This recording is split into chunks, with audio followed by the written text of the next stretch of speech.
Lawmakers from the Makabayan bloc condemned on Tuesday, June 25, the plan of former President Rodrigo Duterte and his sons to run for the Senate in the upcoming 2025 midterm elections.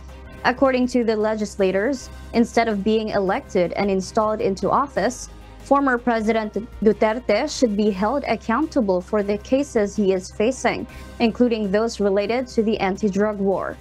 They also emphasized that he should appear before hearings related to extrajudicial killings or EJKs at the House Committee on Human Rights. They also denounced what they called a political dynasty. Siguro it's very shameful, no, para sa akin, no, na talagang sa kabila ng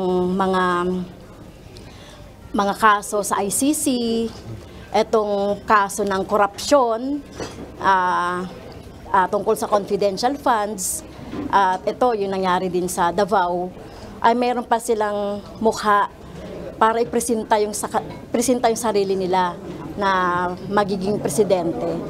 So ito na yung ito na yung sukdulan, no? Ito na yung sukdulan ng ano bang masasabi natin? Kasukdulan ng political dynasty, no? Sa kabila ng mga ganong mga records nitong mga Duterte, ay meron pa silang ganong kakapal na mukha para tumakbo pa sa posisyon sa susunod na halalan. Nagagawa nga nilang mag-anunsyo ng pagtakbo nila, tapos hindi sila haharap dito sa komite.